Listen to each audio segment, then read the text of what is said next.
What's up? It's Natasha Castles live from the Primavera Online High School Lounge with Alessia Cara. Hi. Hi, how are you? Good, how are Now, you? I know you're Italian. Do you speak Italian? Yeah. So if I know Italian's a little bit similar to Spanish. If I spoke to you in Spanish, that'd be okay? Yeah, let's see if we understand. If I understand. I say, something. hola, ¿cómo estás? Oh, Hi, that's how very are you? generic. That's easy. That was easy. ¿Qué comiste anoche? Esta noche means this tonight, right? Yes. Right. Say the first part again. ¿Qué comiste anoche? ¿Qué comiste? I don't know what the first part means. What did you eat last night? Oh, what did you? Okay, I don't know. Super simple. So how do you say eat? Comiste. Comiste. Okay. Yeah. Where did you grow up? I grew up in Brampton, Ontario, Canada. Okay. And I guess I speak Italian because both my parents are there, from there, and my mom didn't speak English when I was growing up, Mm-hmm. or when I was a baby. So she would speak to me in Italian all the time. So it just Very speaks cool. to us now and it. And I gotta know, when did you first fall in love with music? When was it, or who's responsible for that?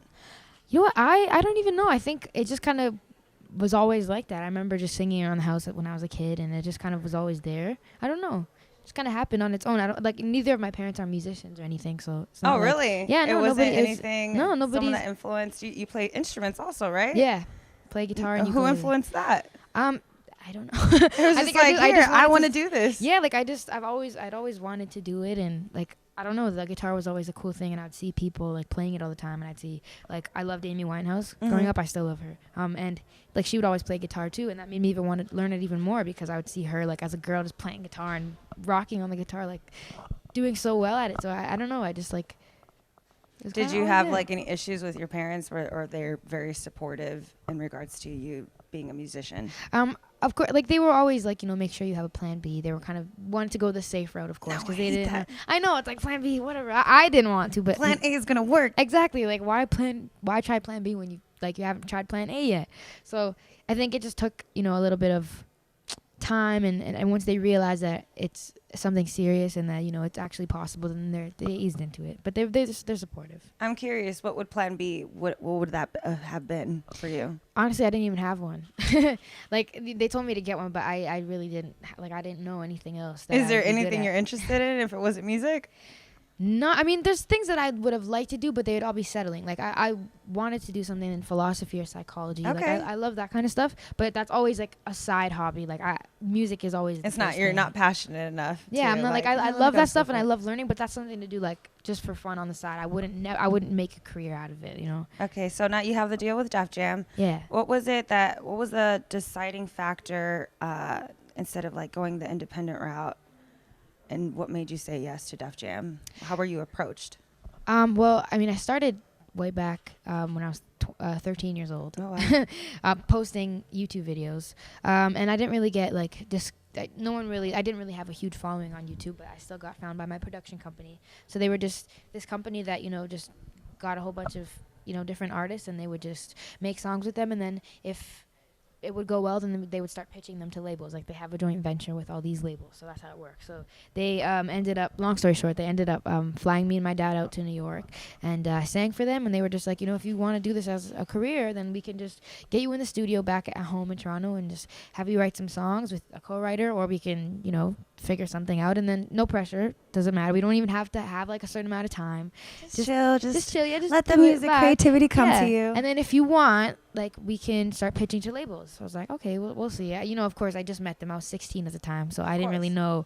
I was like, okay. So I met with this guy named Sebastian Cole, this writer from Alabama, and he came to Toronto to work with me. And He found you on YouTube? that was okay. He's also signed to EP Entertainment. The production company's called EP Entertainment, so he's also one of the artists. And he writes as well. So they got me and him in the studio together to make some songs, and we just did with these cool producers named Kuya Productions, again from Toronto, and we just started making these songs. I wasn't signed; we were just doing it for fun, just to see what would happen. And I ended up loving the song so much, and I just thought if the opportunity's there and if these labels want to see me, why not just try and start pitching them to them and see what would happen. And I did meet with a whole bunch of labels, and of course not all of them work out, and some of them we didn't really see eye to eye. But once I met with Def Jam, it just made sense. They didn't try to change anything, and they still have never tried to change anything. They were just yeah. So they just agreed to help me, and I think it's labels are really good if you just find the right one that makes sense to you, and that's cool. You say they're really good if you find the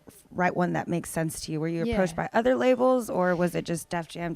That was good from the get-go? No, I went to a whole bunch of different labels. I mean, some it was just me going to them, and some of them called, some of them I went to meet with them, and you know, some never really called back. Some said, oh, you know, you should be in a band. You don't belong as a solo artist. Wow. Not everybody agrees, and not everybody understands what you're trying to do, right? Not everyone's gonna like you. So I think with Def Jam, it was just like I had a couple other ones interested, but Def Jam was just like, we get it, and through talking to them, it just made sense. They were just like, we were on the same page. It was good. You could just tell when it made sense.